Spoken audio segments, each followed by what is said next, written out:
So we are going to start with doing some statics review for the first couple of weeks in strengths, and this is a Cartesian vector review.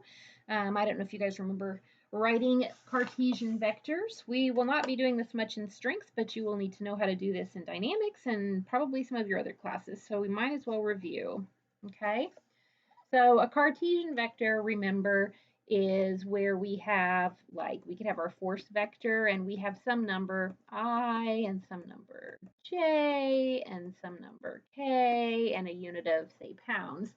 So this lets us know what the x, y, and z components of our force vector.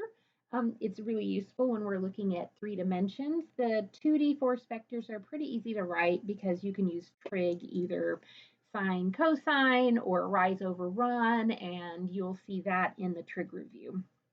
So this is just a quick review on how to write a Cartesian force vector. So I'm going from A to B, and I need to start at A here, and I can see that I'm at 1, 2, negative 1, 0. And up here at B, I am at negative 2, 3, 2. Okay? So here's negative 2, 3, and 2. And remember with Cartesian vectors, we do tip minus tail. So a force vector, remember the little hat on it denotes that we're looking at vectors, is the magnitude of the force. And the magnitude is going to have units. Here it's going to be, we're just going to call it the force is 100 pounds. Okay, so this could be a cable. This could be any number of things, but let's just pretend it's a cable that's pulling. Okay, so I know that the cable has 100 pounds of tension in it, but I don't necessarily know the x, y, and z components of that, which I'll need to know when I sum my forces, because you guys know in statics and then in strengths, the sum of our forces equals 0. This is going to be the magnitude times the unit vector from A to B. And remember, a unit vector just tells us direction, and it's unitless because it's just telling us direction. And remember also the magnitude equals 1. So whether I take a one step, or I take this many steps, this many steps, this many steps, it's telling us the same direction. Okay, so then we can also remember that a unit vector is simply the position vector from A to B, which has magnitude. It's the entire length. If I want to know the length of this cable, that's how we would use that when we found the magnitude here. So we have the position vector describing where it is in space divided by the magnitude so that we can get this down to unitless. I just need to know the general direction.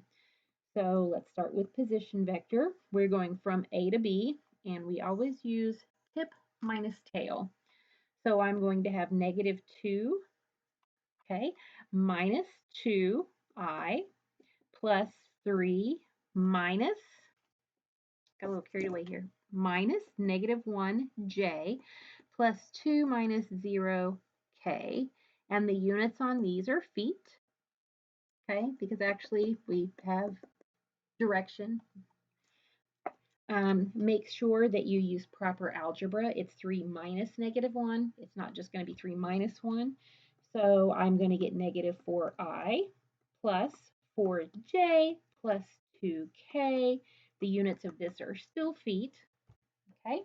Now we need to find the magnitude. And that's where we use Pythagorean theorem. So I have negative 4 feet squared plus 4 feet squared plus 2 feet squared. And I will get that that is the square root of 36 feet squared, which equals 6 feet. Okay, so how long is my cable? My cable is 6 feet long. So now to make this a unit vector, because a force vector is just going to have units of pounds or newtons or kips. The unit vector is unitless. I need to do feet divided by feet. So I have negative 4 over 6i plus 4 over 6j plus 2 over 6k. And when I look at this, it's feet over feet, goes away. I'm truly unitless. So we can shorten this, negative 2/3 I plus 2/3 J plus 1/3 K. There's no unit, my units went away. And to truly check if this was a unit vector, I know that the magnitude of a unit vector should equal 1. So you can always stop here and check that. So I have 0.67 squared, 0.67 squared, 0.33 squared, plus, square rooted, close enough. Okay, so I do have a unit vector. So now to make a force vector, we take our magnitude times our unit. So we have 100 pounds times negative 2/3 I plus 2/3 J plus 1/3 K. And when we multiply this out, I'm going to get negative 66.67 I plus 66.67 J plus 33.33 K. And my units again are pounds. It's a force vector from A to B. How can I make sure this is correct? Again, the magnitude of my vector should equal 100 pounds because that's what I was given, 100 pounds. So now we can take 66.67 squared, do that twice, 33.33 squared, add, square root, and sure enough, I get that the magnitude is 100 pounds, which is what I started with. We can also check direction very quickly. If I'm going from A to B, I'm going from a positive x back towards negative. So that makes sense that I have negative 66.67. I'm going negatively. If I look at the y, I'm heading positively to go from A to B. I have a positive direction here. And if I'm going from A to B, I'm going up. Okay, so we've gone back, we've gone over, we've gone up, and I indeed have a positive value. So the positive and negative portion of my equation makes sense. I got my original magnitude that I started with. I know that I had the correct unit vector.